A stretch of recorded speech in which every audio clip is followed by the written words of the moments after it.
Queremos cumprimentar a mãe da igreja essa noite com a paz do Senhor, amém? Eu convido os irmãos a abrir as suas Bíblias no livro do profeta Ageu. Profeta Ageu, um dos profetas menores, capítulo de número 2, versículo de número 18 e 19. Enquanto os irmãos procuram, nós queremos agradecer a Deus nesta noite por esta tão grande oportunidade de nós estarmos reunidos neste lugar, culto de Santa Ceia, mas culto onde eu sei que a presença de Deus já está neste lugar. Louvamos a Deus pela vida do nosso pastor presidente, pastor Leandro, que tem nos confiado nesta noite também, a vida do evangelista irmão Pedro, que tem conduzido esse culto, e nós queremos fazer conforme a direção do Espírito Santo neste lugar, amém, irmãos?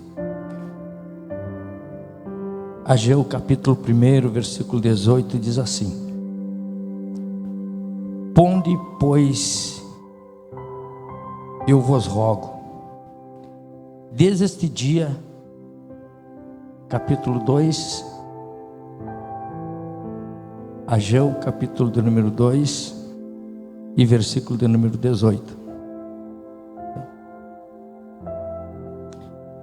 Ponde, pois, eu vos rogo, desde este dia em diante, desde o 24º dia do mês 9, desde o dia em que se fundou o templo do Senhor, ponde o vosso coração nestas coisas. Há ainda semente no seu celeiro? Ou há ainda semente no celeiro? Nem a videira, nem a figueira, nem a romeira, nem a oliveira tem dado seus frutos, mas deste dia vos abençoarei. Amém?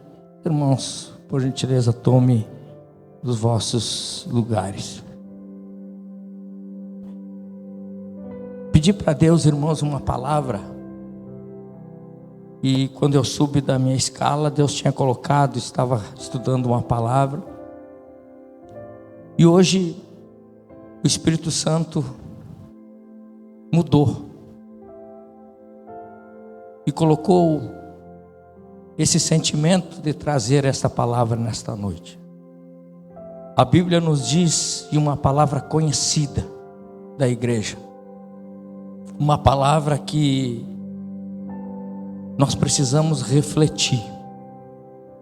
A Bíblia nos diz que Israel,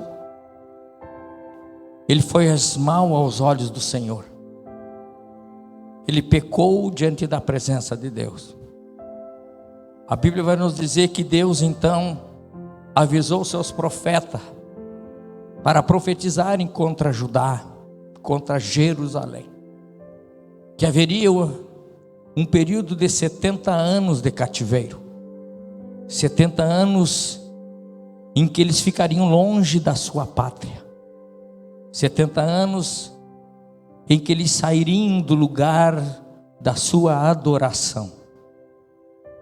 A Bíblia nos diz que Jeremias foi um dos que profetizou. Jeremias tanto profetizou que eles seriam levados cativo, como foi o profeta que disse que se levantaria um homem chamado Ciro, e esse mesmo Ciro decretaria a libertação do povo após 70 anos. Mas a Bíblia diz que o povo não entendeu, o povo não voltou para reconhecer, o povo não entendeu o pedido que eles podiam ficar livre do tempo e livre do cativeiro. A história nos conta que, passados um tempo, foi levado cativo aqueles jovens como Daniel, Sadraque, Mesaque e Abdenego.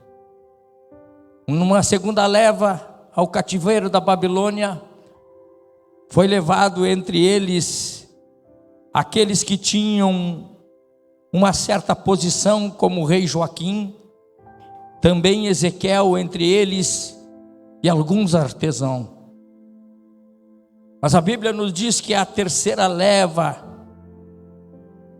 a terceira nível de pessoas que foram aqueles que estavam quando Jeremias profetizava e dizendo para o rei Zedequias: volta-te, te reconcilia com o rei da Babilônia, que tu não serás levado cativo.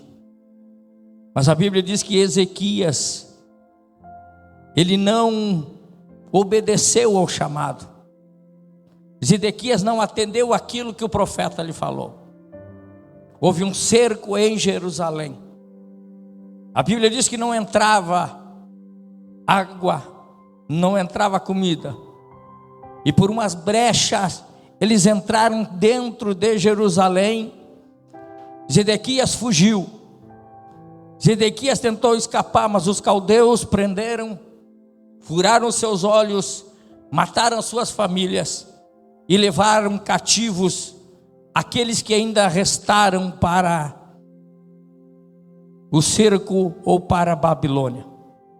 A história nos diz, irmãos, que nesse período, ou nesse último momento, nessa última leva, os babilônios entram em Jerusalém, destrói o trono, destrói o templo, derruba os muros, e o povo vai ficar 70 anos cativo.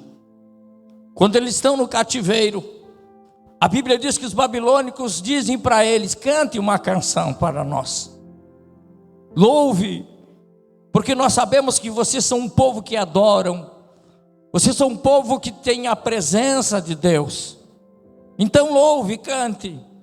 A Bíblia diz que o povo dizia: como nós cantaremos se nós estamos ainda em terra estranha? Como nós louvaremos se nós não estamos na nossa pátria? Como nós cantaremos se os nossos instrumentos estão pendurados nos salgueiros? Porque nós não temos mais vontade, nós não temos mais ânimo, nós não temos mais aquela presença de Deus para que nós venhamos louvar e nós venhamos adorar a Deus. A Bíblia diz que passa-se 70 anos, como profetizou Jeremias, como os irmãos conhecem a história. Rei Ciro decreta, após vencer os babilônicos, ele libera aqueles que vão voltar para Jerusalém para reconstruir.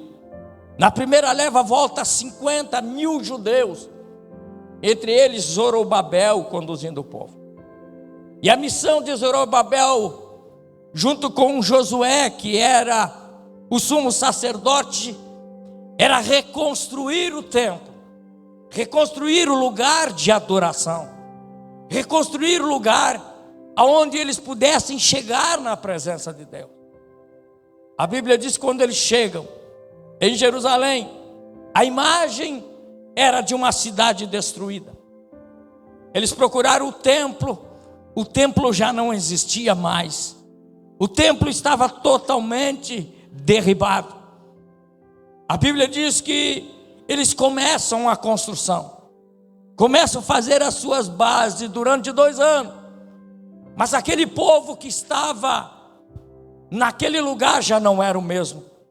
Os judeus já não eram os mesmos judeus, porque aqueles que ficaram casaram com outros povos, já não eram mais um povo que tinha a sua originalidade. A Bíblia diz que eles começaram a receber certa oposição, dizendo: por que tu vai construir o templo? Por que tu vai reconstruir esse templo? Primeiro volte, construa suas casas. Vocês não têm um lugar para morar e querem construir um templo para adorar a Deus. A Bíblia vai nos dizer que eles param a construção, irmão Lucas, no início, na base, e voltam-se para as suas casas. voltam-se para fazer o seu habitat. Mas a Bíblia diz que Deus liberou, que Deus autorizou a sua vinda para Jerusalém, mas a primeira missão era construir o lugar de adoração. A história vai nos contar que eles assim não fizeram. A obra parou por 16 anos. Só que durante esses 16 anos, a Bíblia diz que Deus vai se manifestar. Vai levantar um profeta Ageu. Seu nome significa festivo. Um profeta que possivelmente tenha nascido dentro do cativeiro. Um profeta que tinha escutado a história de como era o templo de Salomão. Profeta, quem sabe, que tenha ouvido a história que no templo de Salomão a glória do Senhor se manifestava. E ele vai profetizar. No capítulo 1, a Bíblia diz que ele vai dizer para o povo e vai chamar primeiro Zorobabel, que era o governador, vai chamar Josué, que é o sumo sacerdote, dizendo para eles: ainda é tempo de minha casa ficar vazia, ainda é tempo de construir as suas casas e deixar a minha casa vazia. Aleluia. A Bíblia vai nos dizer que ele vai começar a dizer assim: esse povo diz, não veio ainda o tempo em que a casa do Senhor deve ser edificada. Porém, veio a palavra, o ministério, o profeta Ageu dizendo: mas é tempo de habitardes em casas estucadas. A Bíblia nos diz, irmãos, que eles construíram uma casa bonita. As suas casas eram casas de madeira, mas da melhor madeira. As suas casas eram uma casa onde eles tinham um lugar, um lazer. Mas a casa de Deus estava deserta. Aqui eu quero dizer nesta noite que nós precisamos voltar para colocar Deus em primeiro lugar na nossa vida. Nós precisamos retornar e colocar Deus nas prioridades da nossa vida. A Bíblia diz que no capítulo 1, versículo de número 10, está escrito assim: pois isto retém os céus o seu orvalho, e a terra retém o seu fruto. A Bíblia diz que quando eles se afastaram da presença de Deus, quando eles se afastaram de fazer a obra de Deus, Deus diz assim: olha, a prioridade é a minha casa, a prioridade é a minha obra. Deus faz o seguinte: Deus retém as bênçãos, retém o orvalho, retém aquilo que Ele poderia mandar. A Bíblia diz que já não vai chover, versículo 10, e retém o céu o seu orvalho, e a terra retém os seus frutos. Versículo 11, e fiz vir a seca sobre a terra, e fiz vir sobre os montes o trigo, sobre o mosto, sobre o azeite, sobre a terra o que ela produz, e fiz vir sobre os homens. A Bíblia diz: quando o povo para, quando o povo deixa a obra de Deus, Deus retém as bênçãos nos céus. A Bíblia diz que eles poderiam estar com suas casas estucadas, mas eles não tinham a bênção do trigo, eles não tinham a bênção do fruto, eles não tinham a bênção do azeite, eles não tinham a bênção da oliveira, que é o vinho. O gado começou a adoecer, a doença começou a vir sobre os homens. porque abandonaram a sua obra, abandonaram as coisas de Deus, abandonaram os princípios de Deus, abandonaram o que era prioridade para Deus. Eu penso, irmão, que muitas vezes nós colocamos Deus em segundo plano. Nós começamos a deixar as prioridades, que é a casa de Deus, que é Deus na nossa vida. Nós não oramos mais, nós não jejuamos mais, não queremos vir mais na igreja, queremos nos afastar e não ter mais comunhão, queremos fazer as coisas de Deus quando der, não quando como prioridade.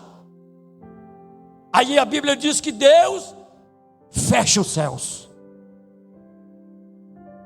fecha as bênçãos. As bênçãos estão ali, porque a Bíblia diz, e Deus retém as bênçãos, irmão Pedro. As bênçãos estavam perto, mas quando nós afastamos de Deus, Deus fecha o céu. Está entendendo o que Deus quer falar nesta noite? Tem coisas na nossa vida que somos nós que impedimos. Tem coisas na nossa vida que é nós que trancamos. E nós perguntamos, ó Deus, por que isso? Por que eu passo por aquilo? Por que eu passo por essa dificuldade? Mas nós colocamos Deus em terceiro plano. Colocamos Deus como fora das nossas prioridades. Aí Deus hoje, Ele começa a reter as bênçãos financeiras, espirituais. Ele permite algumas certas coisas na nossa vida, para que nós retornemos, para que nós voltamos a colocar Ele como prioridade na nossa vida.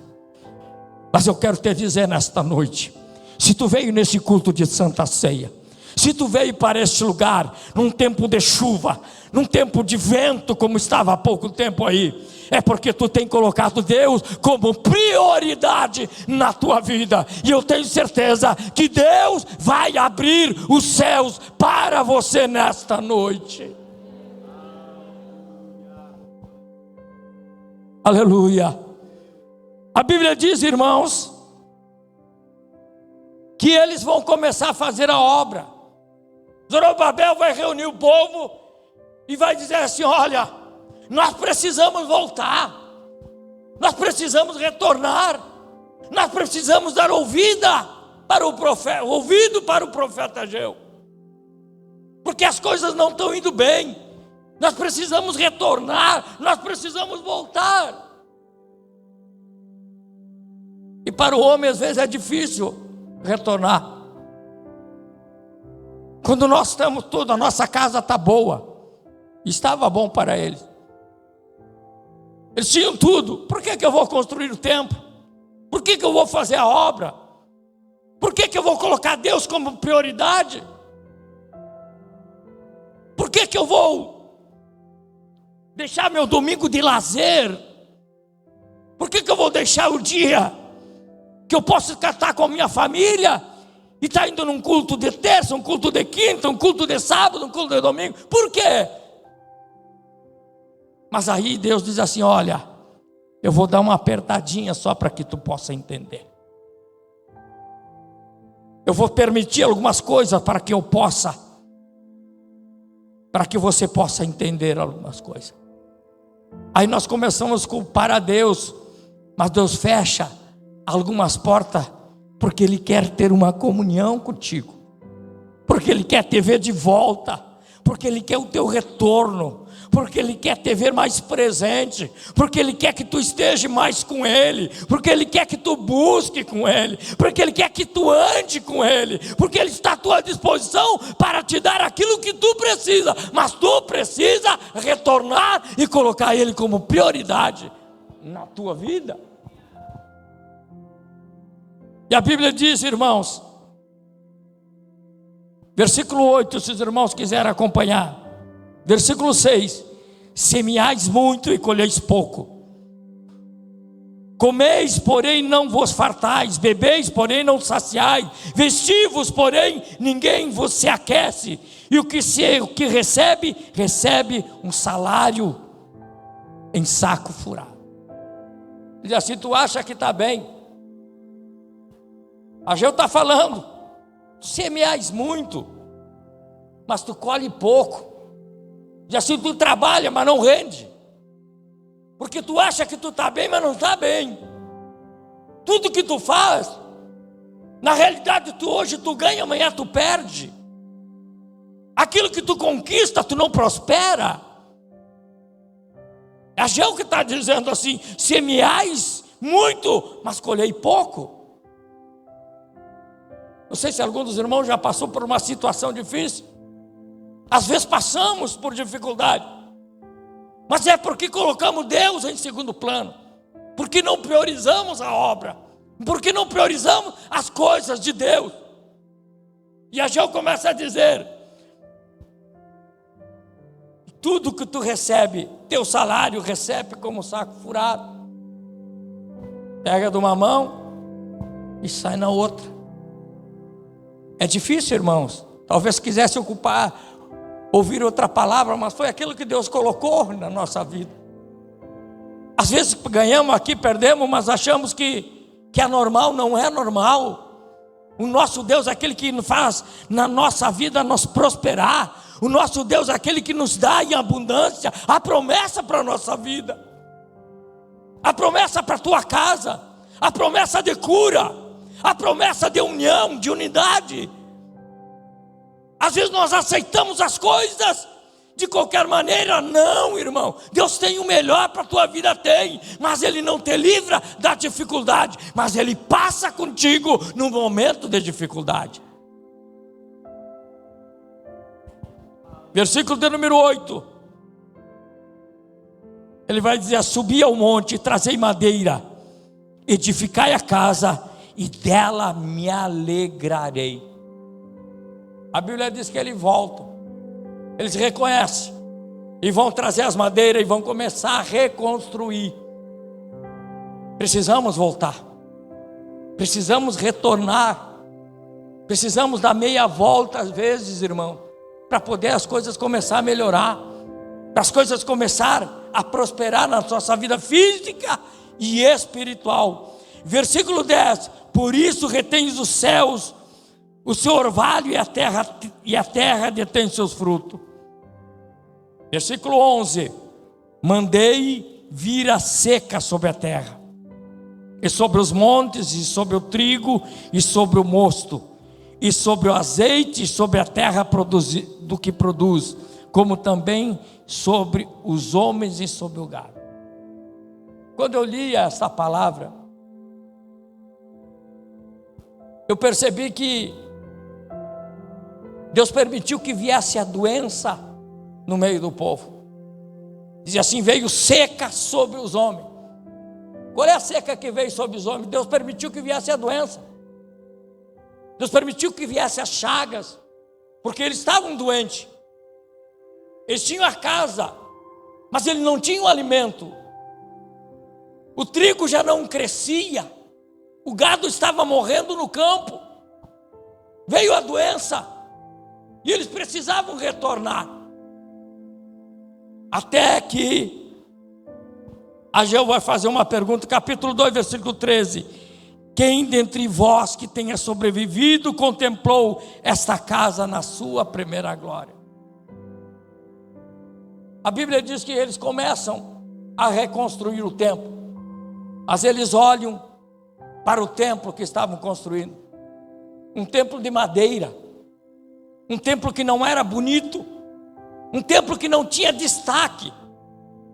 Ageu começa a perguntar: quem é que viveu o tempo em que estava o templo de Salomão, o templo em que Deus se manifestava? Eu acredito que tinha alguém que se levantou e disse: olha, eu vivi esse tempo, E como era o templo? O templo de Salomão era grande, era um templo bonito, era revestido de ouro, era revestido de madeira. Lá dentro estava a arca da aliança, que era a presença de Deus. Estava ali, tudo perfeito. Os sacerdotes entravam, os sumos sacerdotes que sacrificavam, adoravam a Deus, faziam culto. Mas agora eles vão olhar o templo, dizer assim: mas neste templo pequeno, esse templo que não tem adoração, que não tem beleza, Deus não vai se manifestar. Era o pensamento deles. Mas de repente vem uma palavra dizendo: minha prata, meu é o ouro, diz o Senhor dos Exércitos. Deus não está interessado no recurso, Deus não está interessado na beleza, Deus não está interessado no adorno, Deus não está interessado naquilo que aparenta por fora. Mas a Bíblia diz que Deus está interessado naquilo que está dentro do coração, dentro da alma, aquilo que o homem não vê, mas Deus vê, aquilo que o homem não pode, mas Deus pode ver, lá do céu, que é a sua presença. Eles olham e dizem assim: Senhor não vai manifestar, porque roubaram a arca da aliança, não sabe onde está, ela sumiu. No templo de Salomão tinha a arca, que é a presença. Sabe a arca? A arca é aquela que quando Josué entra no Rio Jordão com a arca, a Bíblia diz que o Rio Jordão se abre. A arca que estava presente, a arca que tinha o maná, a arca que tinha a vara, a arca que estava ali presente, mas agora não está no novo templo, ou seja, no segundo templo. Eles olham e dizem assim: não, a arca não está aqui, Deus não vai se manifestar. E eu trago uma palavra profética nesta noite sobre a tua vida. Ei, Deus não está olhando a beleza, Deus está olhando o teu interior. Deus não está olhando o que está por fora, Deus está olhando o que está por dentro. Deus não está interessado naquilo que aparenta, mas Deus está interessado naquilo que está no teu coração.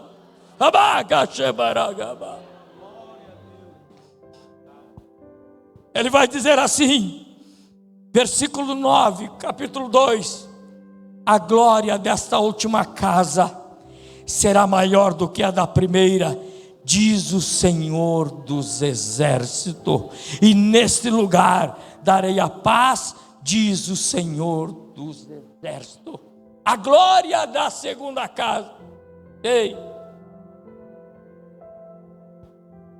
você que está aqui nesta noite, quem sabe tu diz assim: um dia eu preguei. Quem sabe tu diz assim: olha, um dia eu cantei. Quem sabe tu que está aqui, tu diz assim: olha, um dia eu fiz a obra de Deus, mas eu parei, eu não tenho mais força, eu estou esquecido, estou num canto. Quem sabe tu diz assim: olha, a minha vida já não é mais a mesma, aquilo que eu tinha, eu não tenho mais, eu não sirvo mais para a obra. Está na hora de retroceder. Está na hora de retroceder para poder avançar. Está na hora de dizer assim: eu quero consertar para estar à disposição para a obra de Deus. Irmão Vladinho, a Bíblia diz que ele falou: a glória desta última casa será maior do que a da primeira. Eu quero profetizar nesta noite que a glória da segunda casa será maior do que a primeira. A glória desta última casa será maior do que a da primeira. A glória desta última casa será maior do que a da primeira. A glória da segunda casa será maior do que a primeira. A glória desta última casa será maior do que a da primeira, diz o Senhor nesta noite.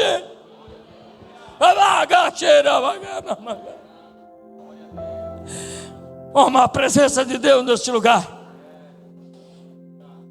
Irmão Haroldo, quem sabe o senhor diz assim: eu não tenho mais força. Eu quero te dizer que a glória da segunda casa será maior do que a da primeira. Deus vai fortalecer a sua vida. Quem sabe, irmão Lucas, nós falamos assim: ei, eu estou parado. A glória da segunda casa será maior que a da primeira. Eu quero profetizar nesta noite que a glória da segunda casa sobre a tua vida será maior do que a da primeira.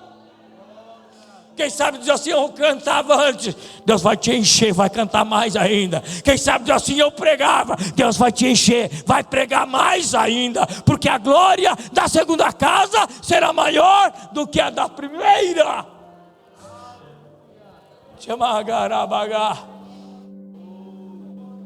Deus nos escolheu, irmão Edson, para este tempo. Deus tem separado homens para este tempo. Estamos vivendo num tempo em que a igreja será levantada de uma maneira diferente. Estamos vivendo num tempo em que Deus está separando uma nova geração, que é a geração do arrebatamento. Mas antes dessa geração, ou antes do arrebatamento, esta geração verá algo superior, algo tremendo por esses últimos dias na face da terra. Sabe por quê? Porque vai se cumprir a promessa. A glória da segunda casa, pastor, será maior do que a da primeira. A glória do passado será maior nesse tempo, porque é uma presença real do Espírito Santo. Eu creio. Levanta a tua mão nesta noite se tu crê. Diga assim: eu creio que a glória da segunda casa será maior do que a primeira. Que a glória da segunda casa será maior do que a da primeira.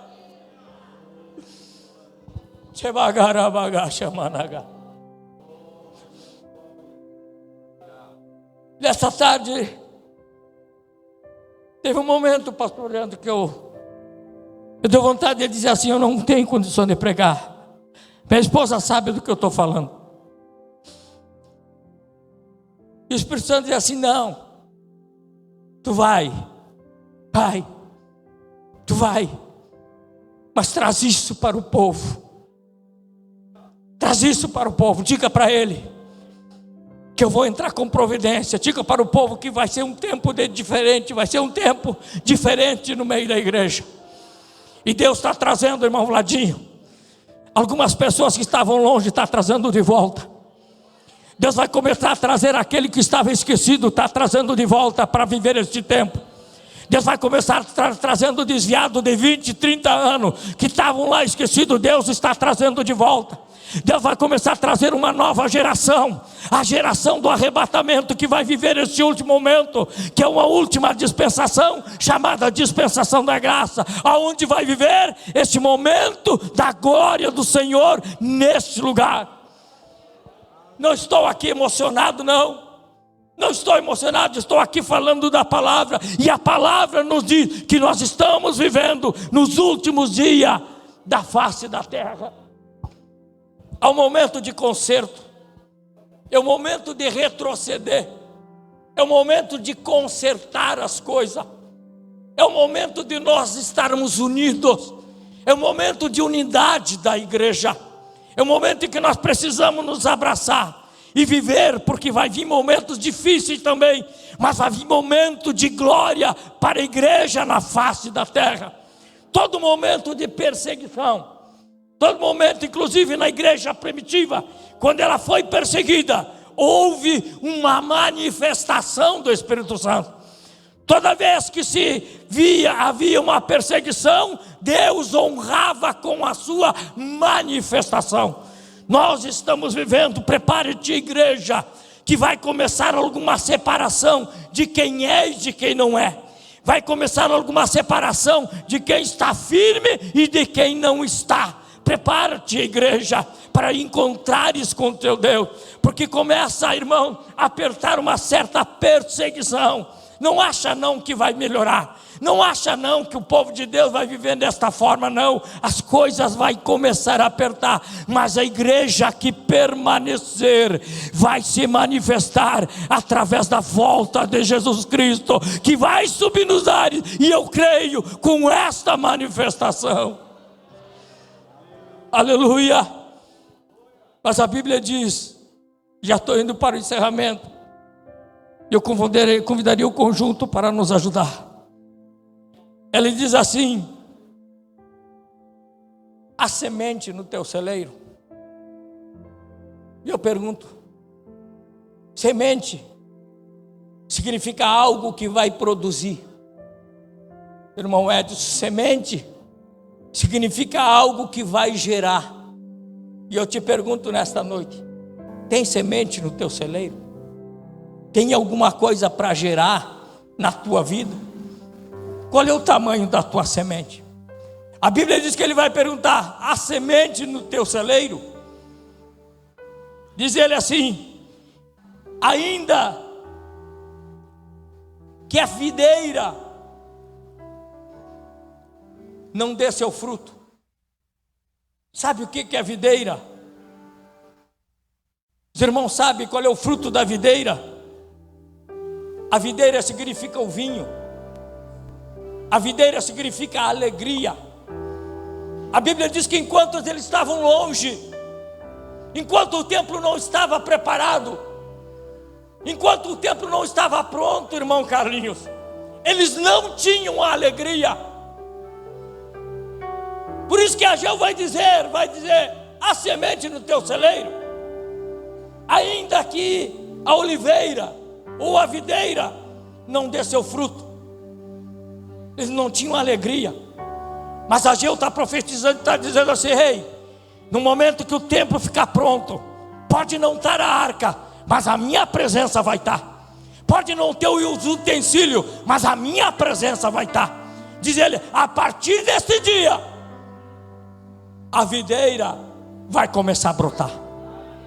Ele diz assim: a videira vai começar a trazer alegria, porque a videira vai dar o fruto, e a videira vai fazer o vinho. Ele está dizendo assim: na casa em que não há alegria, vai voltar a sorrir. Na casa que não tinha felicidade, vai começar a voltar a ter felicidade. Na casa que não tinha mais união, vai começar a voltar a ter a alegria da unidade. Ei, eu vim aqui te dizer nesta noite, eu não sei como é que está a tua casa, eu não sei o que tu está passando, eu não sei quantas noites tu tens chorado, mas a alegria vai voltar. A alegria vai voltar a alegria na tua família, vai voltar a alegria no teu emprego, vai voltar a alegria na tua casa, vai voltar a alegria com o esposo, com a esposa, com os filhos, vai voltar a alegria.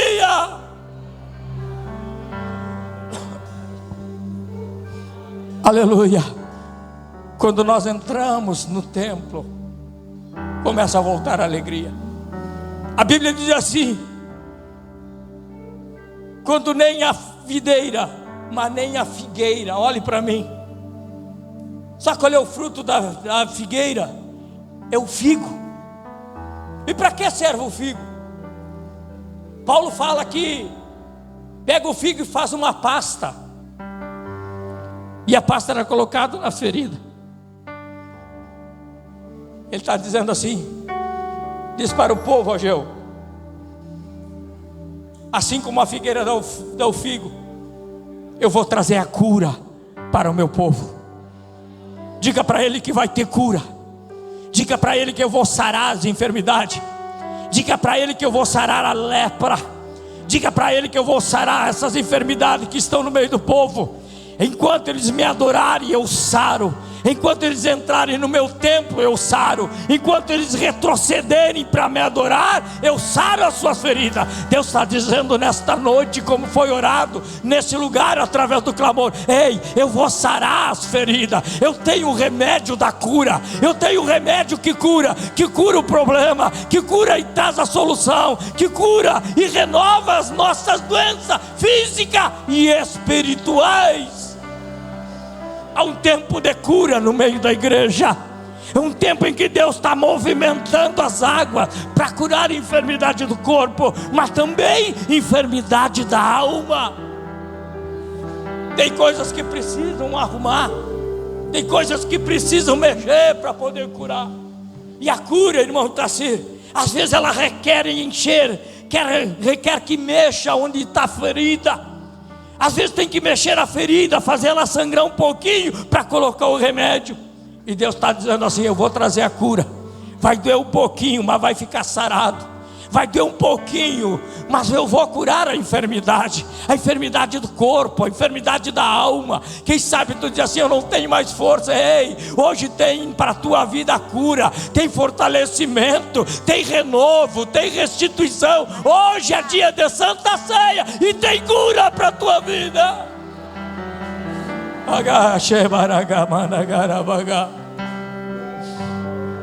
Eu não sei aonde está a tua enfermidade, eu não sei qual é a tua enfermidade, mas tu sabe. Tem muitos que vieram aqui na frente e o Espírito Santo manda te dizer: ei, chegou o remédio para a tua cura, chegou o remédio para a tua cura, chegou o remédio para a tua cura. Não chores mais, diz o Espírito Santo nesta noite. Chegou o remédio para a tua cura. Enquanto nós estamos pregando, Deus está curando a tua enfermidade. Enquanto nós estamos pregando, Deus está curando. Quem sabe a doença do teu corpo, quem sabe que tu está com um problema de depressão, tu está com um problema de câncer, eu não sei, mas Deus está fazendo nesta noite a cura na tua vida. E o povo precisava, e nós precisamos da cura. Nós precisamos da cura. Nós achamos que às vezes só é o físico, mas não, tem coisas espirituais que nós precisamos curar.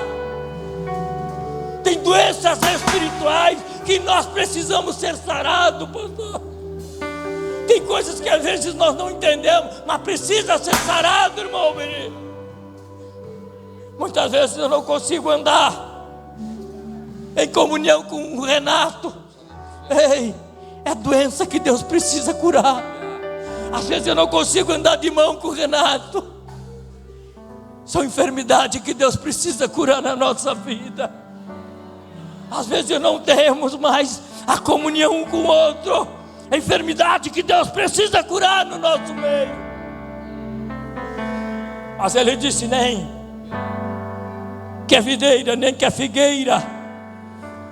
E Ele fala agora sobre a romeira. A romeira é uma fruta que dá a romã. E a romã, ela tem 613 sementes. Representa 613 mandamentos na Bíblia Sagrada dos judeus. Ou seja, 613 mandamentos. A Bíblia diz que eles precisavam restaurar os mandamentos, precisavam restaurar a lei. Esdras vai se levantar e vai pregar e vai falar sobre os mandamentos que precisava ser restaurado naquele tempo. Nós precisamos restaurar a nossa vida, os mandamentos de Deus, os princípios de Deus. Se erramos, não podemos errar mais. Se falhamos, não podemos falhar mais. Se mentimos, não podemos mentir mais. São mandamentos, são princípios que nós precisamos trabalhar na nossa vida para que nós venhamos ter comunhão com Deus. É mandamentos que Deus manda, é mandamentos que nós precisamos ter. Quer ter bênção na tua vida? Tenha mandamento. Quer ter bênção no teu lar? Tenha mandamento. Quer ter bênção do teu trabalho? Conserve os princípios na tua vida. E a Bíblia diz que a última, nem que a videira, nem que a romeira, nem que a romeira, nem que a figueira, mas nem que a oliveira tem dado os seus frutos. A oliveira significa o azeite na nossa vida. Nós precisamos buscar a unção na nossa vida. Precisamos buscar comunhão com Deus na nossa vida, que vai trazer a unção. Nós precisamos mudar o nosso relacionamento com Deus. E nós só conseguimos unção através da oração. Nós só conseguimos ter comunhão com Deus através da oração. A unção, irmãos, não vem de qualquer maneira, não. Ela só vem através do joelho. Ela só vem através de sacrifício. Ela só vem através de algo que nós oferecemos a Deus, que é o nosso sacrifício vivo. Como é que está a tua unção na tua vida? Como é que está a unção que Deus deu para a tua vida? Aleluia. Mas nesta noite Deus te trouxe aqui para te dizer: ei, eu vou renovar a tua história. Eu vou devolver a alegria, eu vou devolver a cura, eu vou devolver a unção na tua vida. Mas o que me chama a atenção é que ele diz isso. Nesse versículo ele vai dizer assim: e desde este dia em diante eu vos abençoarei. Sabe o que Deus estava dizendo? Ele estava dizendo assim: olha, eu marquei data para te abençoar. Diz assim: a data em que eles inauguraram o templo, desde que eles começaram a fazer, colocar as primeiras pedras, Deus diz assim: desde aquele momento até a inauguração, eu tenho prometido bênção, e desta data em diante, eu vou mudar a história de Jerusalém. Eu vou mudar a história do meu povo. Sabe o que ele está dizendo? Que ele marcou uma data para a tua vitória, que ele marcou uma data para a tua vida. Está escrita, está determinada a data. Ei, eu não sei, mas Deus sabe. E se Ele te trouxe aqui nesta noite, é porque a data já está perto, para que tu venha receber de Deus a sua vitória. Eu gostaria de orar. Fique em pé nesta noite.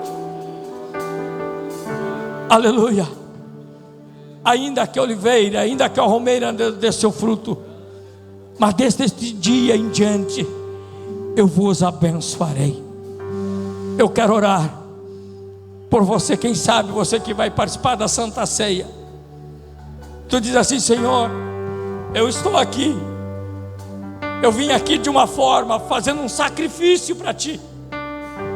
Eu não tinha nem de condições de estar aqui, mas eu vim para cumprir a Tua palavra. Eu não tinha nem força para vir esta noite, mas eu vim aqui para cumprir o mandamento que está escrito. E eu quero te perguntar nesta noite: pastor, posso fazer um convite, pastor? Eu gostaria de orar por ti. Eu gostaria de orar pela tua vida. Você que diz assim: ei, as portas se fecharam.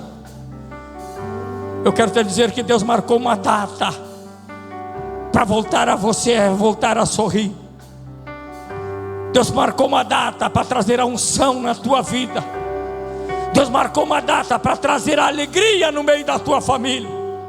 Deus marcou uma data para que as bênçãos sejam derramadas na tua vida. Mas Ele diz assim: ei, me coloque como prioridade, me coloque em primeiro lugar. Não me deixe em terceiro, não me deixe em quarto lugar, não. Eu quero ser a prioridade na tua vida. Eu pergunto: tem alguém que quer passar aqui na frente? Nós já vamos orar. Passe rápido aqui que nós vamos orar. Aleluia. Deus marca uma data, porque o profeta Ageu profetizou dizendo: a partir deste dia, a partir desta data, a partir deste momento, eu vos abençoarei. Aleluia. O conjunto poderia cantar um louvor enquanto vocês vêm rápido. Quero aleluia, voltar ao início de tudo, encontrar-me aleluia contigo, Senhor. Às vezes nós precisamos retornar, rever meus conceitos, valores. Às vezes nós precisamos colocar Deus como prioridade na nossa vida. Quero reconstruir. Às vezes as portas se fecham, às vezes Deus retém a bênção, mas hoje Deus abre os céus. Hoje Deus abre os céus para a tua vida. Aleluia, aleluia. Aqui tem uma pessoa chorando. Eu me arrependo, Senhor. Me arrependo, aleluia. Senhor. Me arrependo, aleluia. Senhor. Eu quero voltar, aleluia, ao primeiro amor. Precisamos voltar ao primeiro amor.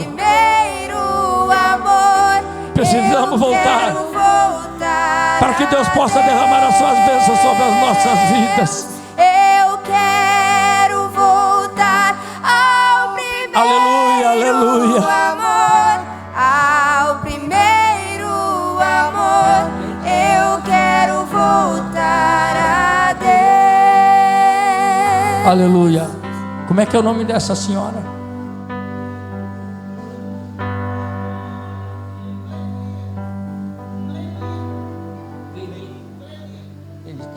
Ela já aceitou a Jesus? A senhora já aceitou Jesus como seu Salvador? Já aceitou? Nós vamos orar nesta noite para que Deus venha renovar as suas forças. Fecha teus olhos. Se não tem mais ninguém, aleluia.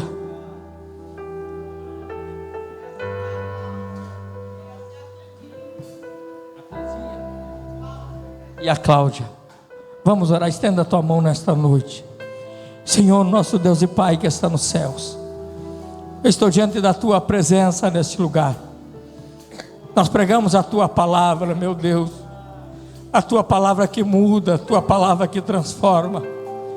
Sim, meu Deus, nós precisamos te colocar como prioridade na nossa vida. Nós precisamos te colocar em primeiro lugar nos nossos planos. Nós precisamos te colocar, meu Deus, em primeiro lugar em tudo aquilo que nós fizemos.